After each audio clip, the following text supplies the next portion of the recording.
और ये देखिए तस्वीरें आपको दिखा रहे हैं अयोध्या में राम जन्मभूमि मंदिर की। ये सीधी तस्वीरें आप देख सकते हैं। इस वक्त योगी आदित्यनाथ उत्तर प्रदेश के मुख्यमंत्री के साथ साथ यूपी के तमाम विधायक योगी आदित्यनाथ के साथ रामलला के दर्शन करने के लिए पहुंचे हुए हैं अयोध्या।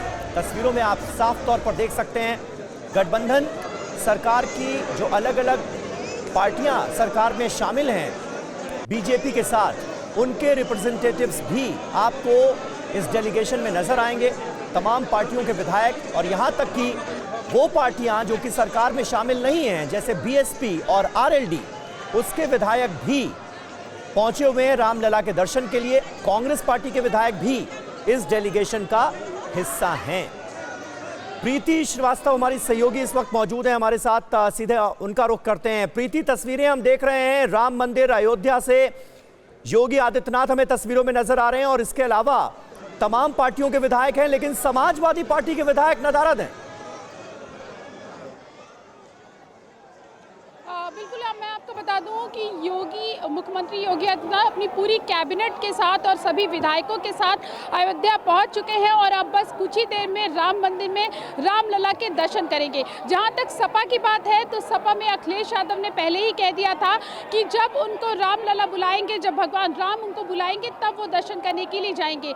सपा का कोई भी विधायक, ये पूरा जो विधायकों का जो पूरा दल आया है उसके साथ मौजूद नहीं है। लेकिन अगर हम बात करें बाकी पार्टियों की, अगर हम बसपा की बात करें तो बसपा के विधायक उमाशंकर भी मौजूद हैं। कांग्रेस की जो विधायक हैं आराधना मिश्रा मोना वो भी यहाँ पर मौजूद हैं। आरएलडी के सभी विधायक यहाँ पर मौजूद हैं। ओम प्रकाश राजभर मौजूद हैं, संजय निषाद मौजूद हैं। अपना दल के जो भी विधायक हैं वो भी यहाँ पर मौजूद हैं। यानी कि कुल मिला के सभी पार्टियों के जो विधायक हैं वो मौजूद हैं जो रामलला के दर्शन करने के लिए पहुंचे हैं। लेकिन सपा ही एक ऐसी पार्टी है जिसके विधायक जो है वो यहाँ पर दर्शन करने के लिए नहीं पहुंचे। ये बताइए कि परंपरा रही है कि जो भी अयोध्या जाता है रामलला के दर्शन के लिए वो पहले हनुमानगढ़ी पहुंचकर मत्था टेकता है। इस बार इसमें कोई बदलाव किया गया है और अगर ऐसा है तो क्यों?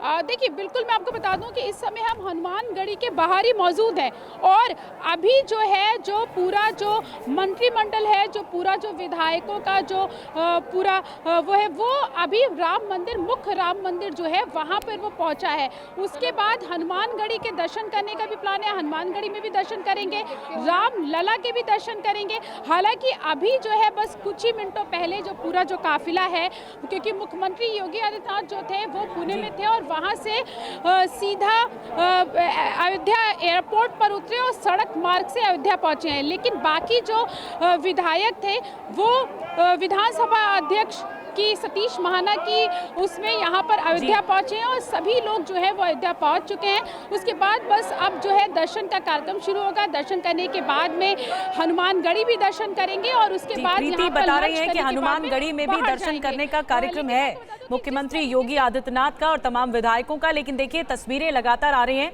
राम मंदिर के अंदर से, जहां पर पूरी कैबिनेट इस वक्त योगी आदित्यनाथ, यूपी सरकार की पूरी कैबिनेट यहां पर मौजूद है और साथ ही तमाम विधायक यहां पर 10-10 बसों में भरकर पहुंचे हैं। इसके अलावा समाजवादी पार्टी के विधायक नहीं है। ये तस्वीरें अंदर की आ रही हैं, राम मंदिर के अंदर से तस्वीरें आ रही हैं। दर्शन करने के बाद बताया जा रहा है, जैसे कि प्रीति हमारी सहयोगी बता रही थी, वहां पर दर्शन करने के बाद हनुमानगढ़ी का रुख भी किया जाएगा विधायकों का और मुख्यमंत्री योगी आदित्यनाथ का। ये एक बड़ा अवसर है और ऐसे में पुलिस की भी व्यवस्था मुस्तैद की गई है। जो डीजीपी हैं प्रशांत कुमार, उनकी तरफ से बड़ी व्यवस्था की गई है यहाँ पर, और जो प्रमुख सचिव गृह संजय प्रसाद हैं उनकी तरफ से ये अश्योर किया गया है कि किसी भी तरह की कोई दिक्कतें अयोध्या में जो श्रद्धालु आ रहे हैं उनको नहीं आएगी।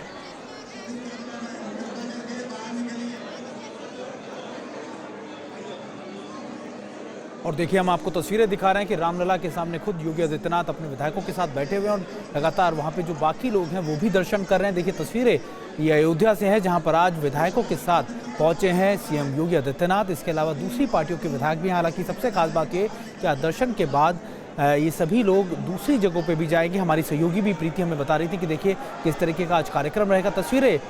हम लगातार तस्वीरें आपको दिखा रहे हैं कि कैसे अपने विधायकों के साथ रामलला के दर्शन करने पहुंचे हैं। और देखिए लगातार कहा यह जा रहा था कि अभी कई और लोग भी इसके बाद भी आएंगे, लेकिन आज ये पहला आप कह सकते हैं कि विजिट होगा या फिर पहला दर्शन के लिए पहुंचे हैं यूपी विधानसभा से, खासतौर पे मुख्यमंत्री के साथ कई विधायक भी हैं, कई बाकी दूसरी पार्टियों के भी विधायक बताया जा रहे हैं। और कहा जा रहा है कि आज दर्शन करने के बाद अयोध्या के दूसरे इलाकों में, दूसरे मंदिरों में भी जा सकते हैं। तो अयोध्या राम मंदिर से तस्वीरें आपको दिखा रहे हैं, जहां मुख्यमंत्री योगी आदित्यनाथ अपने कैबिनेट के मंत्रियों और साथ ही विधायकों के साथ पहुंचे हुए हैं रामलला के दर्शन के लिए। और अयोध्या की तमाम तस्वीरों के साथ वहां की जानकारी हमारी सहयोगी प्रीति हमें दे रही है। प्रीति का रुख करेंगे। प्रीति, कितने देर का कार्यक्रम है रामलला में? फिलहाल हम देख रहे हैं कि मुख्यमंत्री योगी आदित्यनाथ हैं, उनके विधायक भी उनके साथ है जो कि रामलला के दर्शन कर रहे हैं। हनुमानगढ़ी जाने का भी कार्यक्रम है। आगे पूरा क्या कार्यक्रम है दिन भर का, जरा बताइए।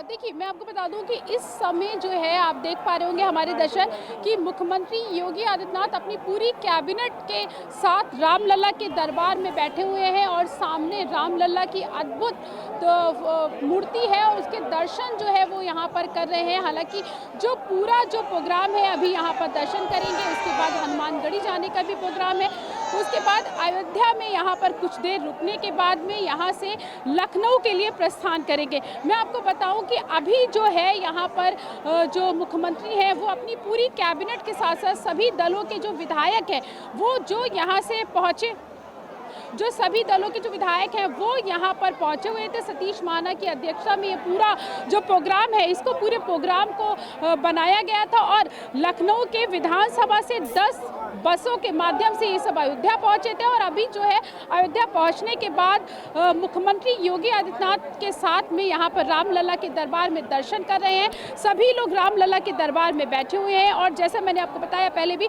कि सभी पार्टियों के जो विधायक हैं और एमएलसी हैं वो यहाँ पर आए हुए हैं। कुछ ऐसे भी विधायक और एमएलसी हैं जो अपने परिवार के साथ यहाँ पे पहुंचे हुए हैं, जो अपनी धर्मपत्नियों को भी साथ में लेकर आए हुए हैं और यहाँ पर रामलला के दर्शन कर रहे हैं। लोग भी इसको लेकर काफ़ी ज़्यादा उत्साहित हैं क्योंकि पूरी जो कैबिनेट है, उत्तर प्रदेश सरकार की पूरी जो कैबिनेट है और सभी मंत्री, सभी जो विधायक हैं, सभी पार्टियों के विधायक, उन सभी लोगों को आमंत्रित किया गया था।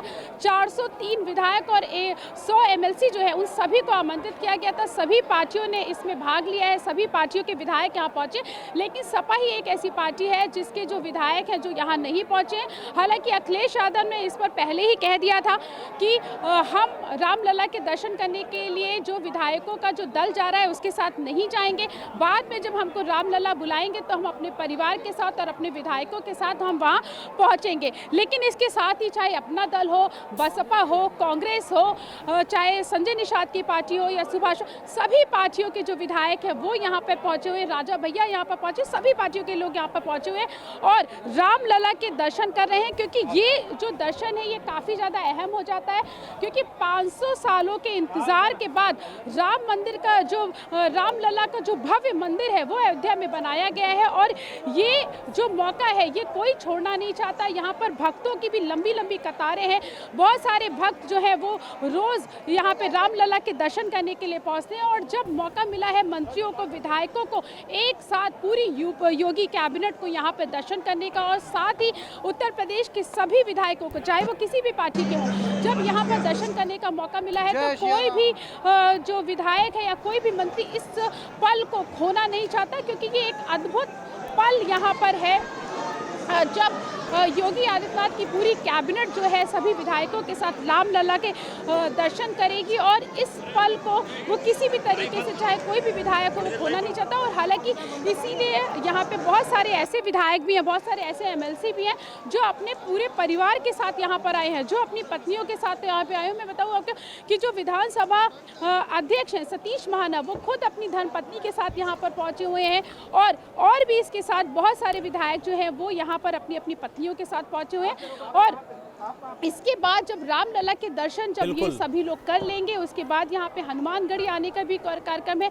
उसके बाद साथ में सभी जो विधायक हैं, सभी पार्टियों के जो विधायक हैं, उनका लंच का एक जगह कार्यक्रम रखा गया है और वो सभी लोग यहाँ पे सीएम योगी आदित्यनाथ के साथ में लंच। बिल्कुल प्रीति, और देखिए सभी जो विधायक हैं, मंत्री हैं और कई जो एमएलसी हैं वो यहाँ पर पहुंचे हुए हैं अपने परिवार के साथ पहुंचे हुए हैं। और ये दो तस्वीरें आपके सामने, अयोध्या में योगी सरकार रामलला के दर पर, रामलला के दर्शनों के लिए आप देखें भव्य राम मंदिर पहुंचे हुए हैं और यहां पर देखिए सभी गर्भगृह के सामने बैठे हुए हैं, रामलला के सामने बैठकर भजन कर रहे हैं, कीर्तन कर रहे हैं। और एक तरफ आपके सामने तस्वीर है मध्य प्रदेश के झाबुआ में पीएम मोदी पहुंचे हुए।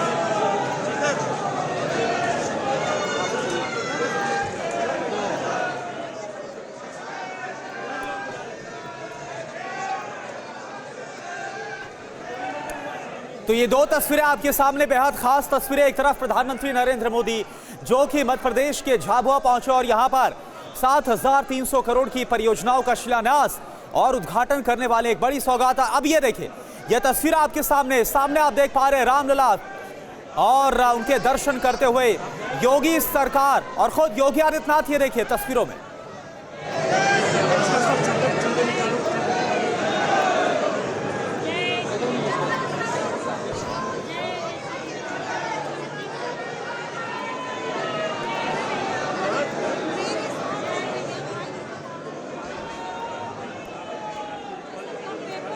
तो ये तस्वीरें आपको दिखा रहे हैं अयोध्या में राम मंदिर के प्रांगण से। ये तस्वीरें आप लाइव देख सकते हैं।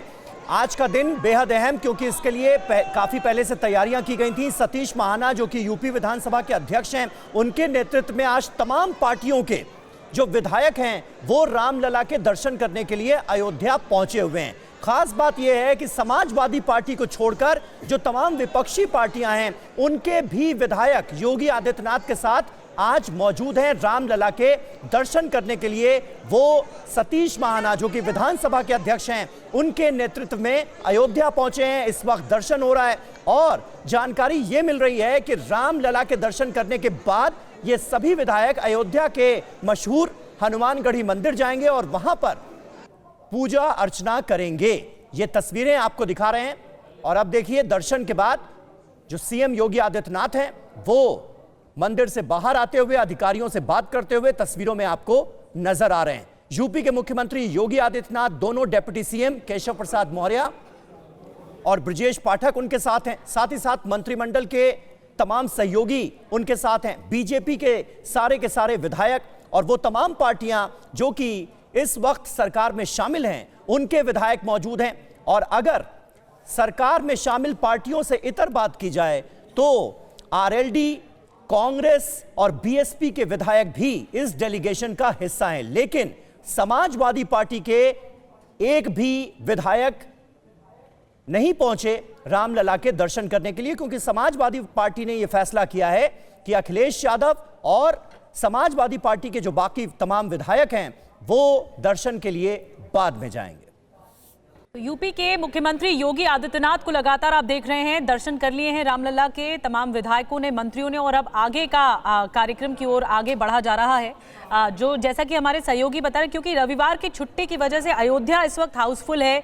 कई श्रद्धालु पहुंचे हुए हैं, लाखों में इस वक्त श्रद्धालु अयोध्या पहुंचे हैं भगवान राम के दर्शन करने के लिए, रामलला के दर्शन करने के लिए। और ऐसे में बहुत एहतियात बरता जा रहा है। सीएम योगी आदित्यनाथ को आप देख रहे हैं अधिकारियों से जो सुरक्षा व्यवस्था है जो की गई है अयोध्या में उसको लेकर बातचीत भी कर रहे हैं अधिकारियों से। दो तस्वीरें एक साथ हम आपको दिखा रहे हैं जब मंदिर प्रांगण के अंदर मौजूद थे, मंदिर परिसर में ही जब योगी आदित्यनाथ मौजूद थे रामलला के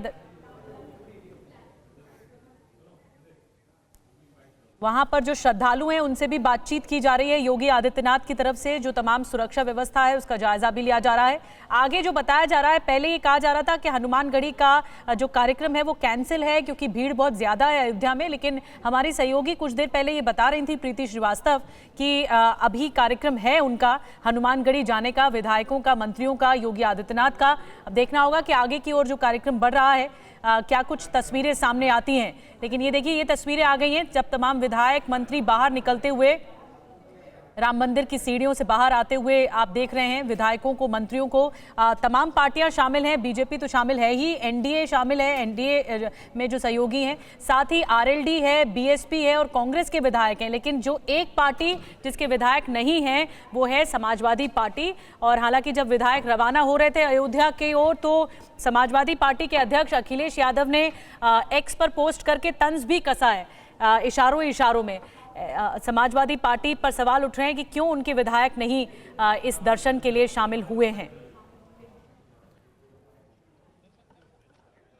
और देखिए हम तस्वीरें आपको दिखा रहे हैं, लाइव तस्वीरें हैं। आप योगी आदित्यनाथ को आप देख सकते हैं कि लगातार वहां पर दर्शन के बाद वो वहां से निकले हैं। और खास बात यह कि अपने मंत्रिमंडल के साथ साथ सभी विधायकों को लेकर आए हैं, दूसरी पार्टी के विधायक भी उनके साथ आए हैं। खास तौर पर वो इसलिए भी क्योंकि ना सिर्फ अयोध्या के लगातार वहां पर सिक्योरिटी रिव्यू करना बल्कि कई परियोजनाएं जो वहां पे चल रही हैं उनको भी देखना।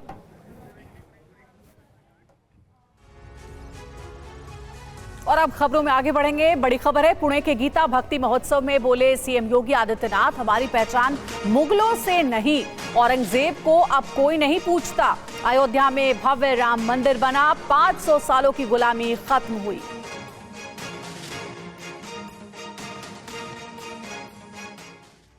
छत्रपति शिवाजी महाराज को यहीं से पैदा करते हैं और छत्रपति शिवाजी महाराज पूरे भारत के अंदर उन्होंने जिस तेज को लहराया था, उस कालखंड में सोचिए,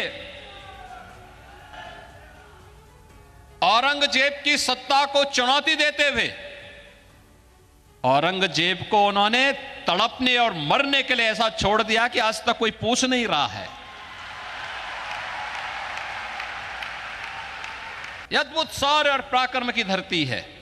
इसलिए है क्योंकि पूज्य संतों का सानिध्य प्राप्त हुआ, उनकी कृपा हमेशा यहां पे बरसती है। यहां के भक्तों ने अपने पूज्य संतों के सम्मान को जिन ऊंचाइयों तक पहुंचाया है, उसका परिणाम है कि शक्ति भी साथ साथ उनकी चलती है। और यह शक्ति का अद्भुत संगम छत्रपति शिवाजी महाराज के रूप में महाराष्ट्र के माध्यम से हम सबको देखने को मिलती है। और देखिए, इस खास मौके पर योगी आदित्यनाथ ने कहा कि भक्ति और शक्ति का संगम होने से ही अयोध्या में 500 साल के बाद राम मंदिर का निर्माण संभव हो सका।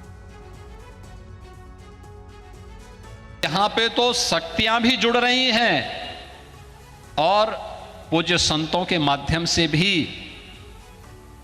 भक्ति भी आपस में एक दूसरे का सानिध्य प्राप्त कर रही हैं। और इसी का परिणाम है, जब ये शक्ति मिलेगी, भक्ति और शक्ति का अद्भुत संगम होगा, तब 500 वर्षों की गुलामी की दास्ता से मुक्त होकर के अयोध्या में राम मंदिर का भव्य अद्भुत क्षण भी, वह अलौकिक क्षण भी हम सबको देखने को प्राप्त होता है। हमारे पूज्य संतजन मंच पर भी बैठे हैं, सामने भी बैठे हैं। इनके सानिध्य में प्रधानमंत्री मोदी जी के कर कमलों से, उनके परम पुरुषार्थ से 22 जनवरी 2024 की जो तिथि हम सबको अयोध्या धाम में देखने को मिली थी, अद्भुत है। और ये नई अयोध्या, ये भव्य, दिव्य और नव्य अयोध्या आप सबको भी अपनी ओर आमंत्रित कर रही है। और असदुद्दीन ओवैसी के बाबरी मस्जिद पर दिए गए बयान को लेकर बीजेपी अब हमलावर है। गिरिराज सिंह ने उन्हें पाकिस्तान जाने की सलाह दे दी है। बीजेपी प्रवक्ता अजय आलोक ने कहा है कि अगर देश बहुसंख्यकों की ताकत पर चलता तो मंदिर बहुत पहले बन जाता।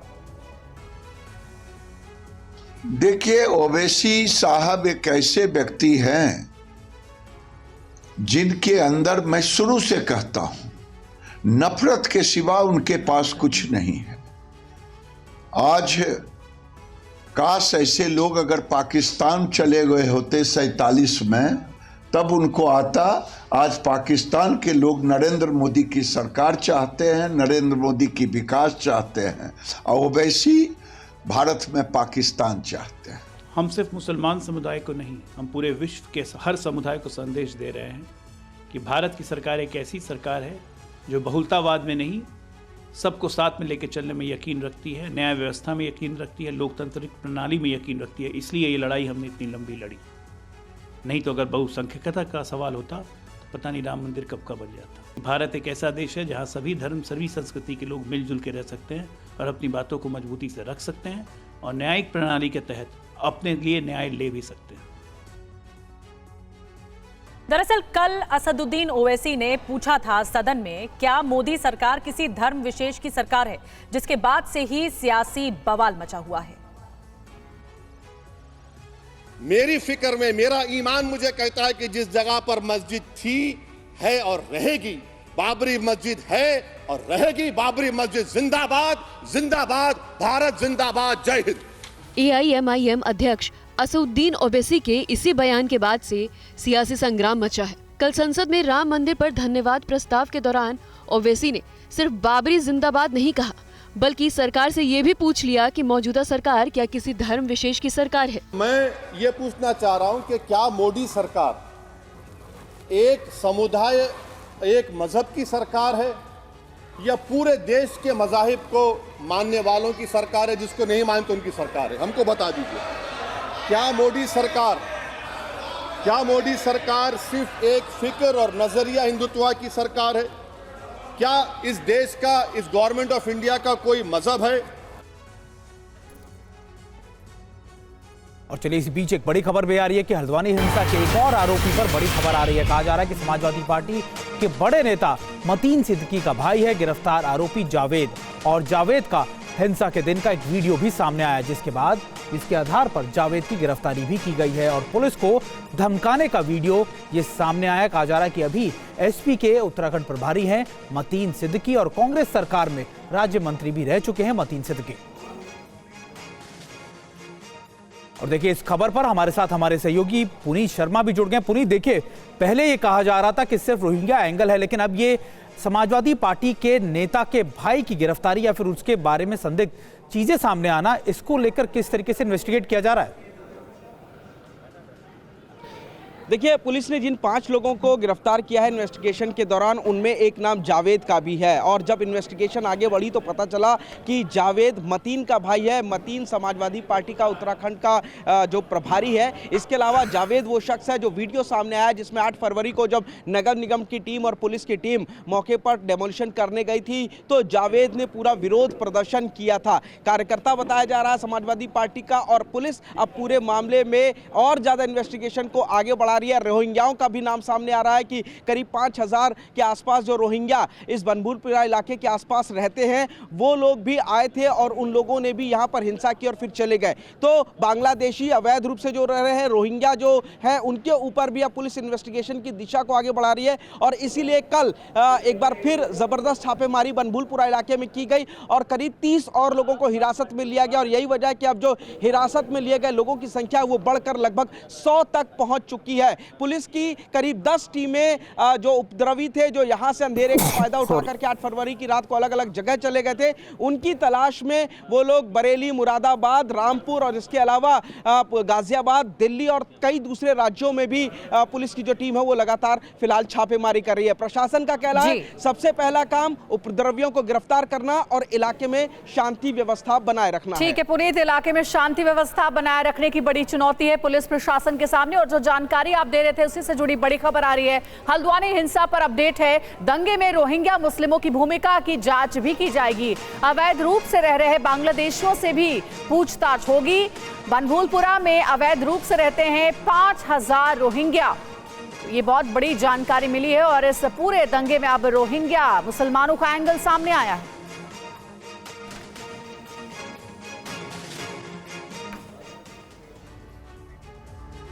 और चलिए अब आपको रोहिंग्याओं की वो बस्ती दिखाते हैं जिसकी चर्चा लगातार हो रही है। हमारे संवाददाता ने वहां का जायजा लिया।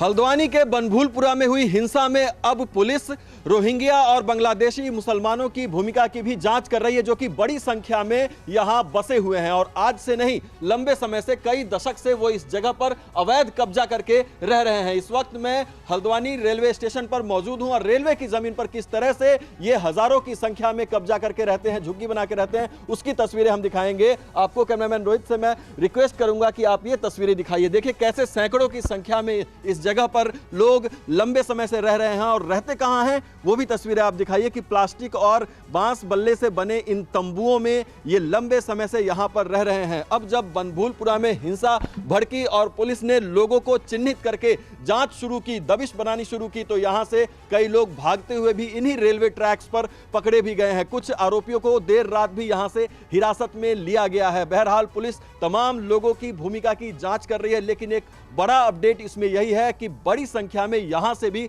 लोग गए थे जो हिंसा में शामिल थे, आगजनी में शामिल थे। पेट्रोल बम बनाकर जो रेलवे स्टेशन पर हमला किया गया या फिर गाड़ियों को जलाया गया, उसमें भी यहां के लोग शामिल हो सकते हैं और उनके भूमिका की जांच वो चल रही है। लेकिन इस जगह पर बताया जाता है कि 30 से 40 साल से लोग यहां पर रह रहे हैं और 5000 से ज्यादा इनकी संख्या बताई जा रही है। अब जब हिंसा भड़की और उसमें इनकी भूमिका की जांच पुलिस कर रही है तो बहुत लोग इसमें से भागने की भी कोशिश करते हुए पकड़े जा रहे हैं। TV9 भारतवर्ष के लिए रोहित के साथ हल्द्वानी से मैं अभिजीत ठाकुर।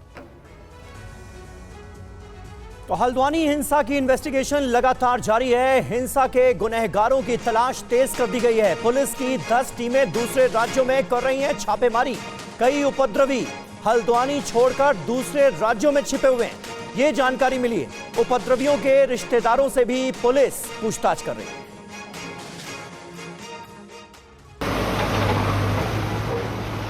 अतिक्रमण विरोधी अभियान के खिलाफ उत्तराखंड के हल्द्वानी में हुई हिंसा के बाद प्रशासन का ये दावा है कि स्थिति अब सामान्य हो रही है।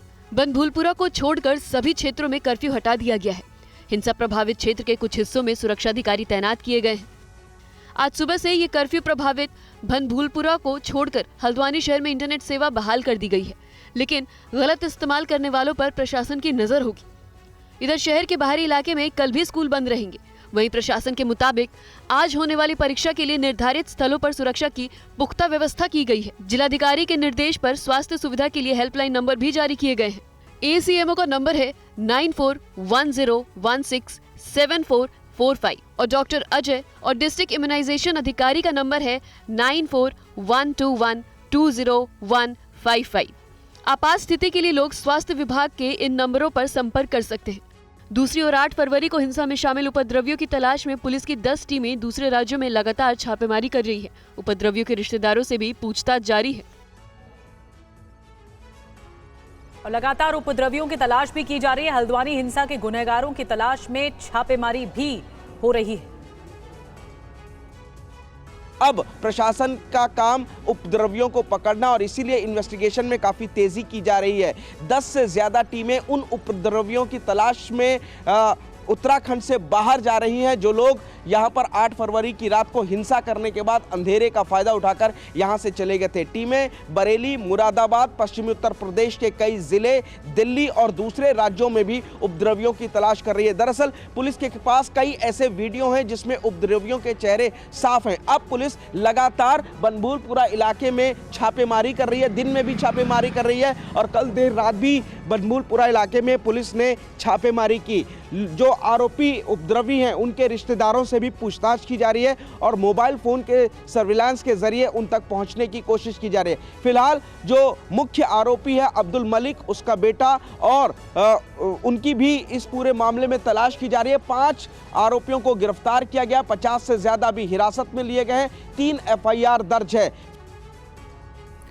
और देखिए पुनीत की आप ये रिपोर्ट देख रहे थे, बता रहे थे किस तरीके से कई मुख्य आरोपियों की तलाश अब भी जारी है। कई टीमें जो है लगातार इन्वेस्टिगेट कर रही हैं। इस बीच एक बड़ी खबर आ रही है कि हल्द्वानी के कई इलाकों में कर्फ्यू में ढील भी कर दी गई है और बनभूलपुरा में कर्फ्यू में भारी अभी भी लगातार जारी है और कहा जा रहा है कि बनभूलपुरा को छोड़कर सभी हल्द्वानी में इंटरनेट सेवाएं बहाल कर दी गई हैं। हल्द्वानी शहर में हालात अब सामान्य हो गए हैं।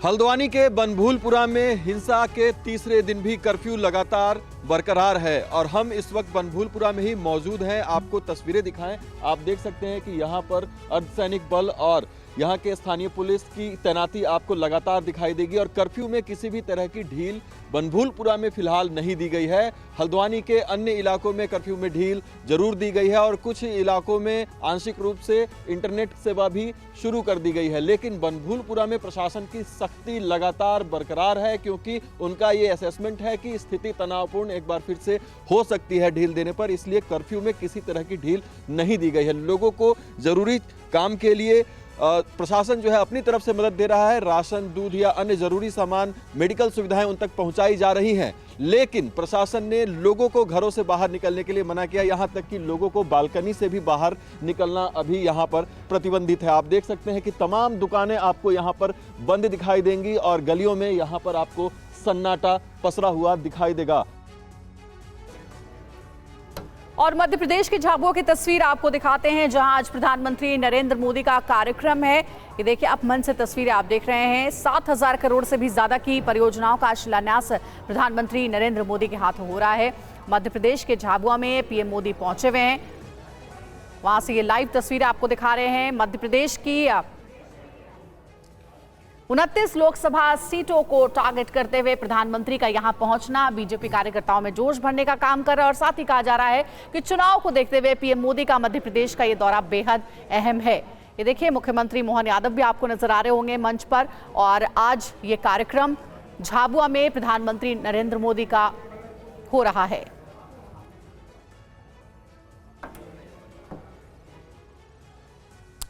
और चलिए अब बात करते हैं कल होने वाले नीतीश कुमार सरकार की फ्लो टेस्ट की। और बड़ी खबर क्या है, फ्लो टेस्ट से पहले बिहार में सियासी हलचल बहुत तेज हो गई है। सभी दलों के सामने अपने विधायकों को एकजुट रखना एक बहुत बड़ी चुनौती बन गया है। तेजस्वी के आवास पर ठहरे हैं आरजेडी के सभी विधायक। तेजस्वी आवास में मनोरंजन कर रहे हैं आरजेडी के विधायक। तेजस्वी आवास पर रात भर चला है गाना बजाना।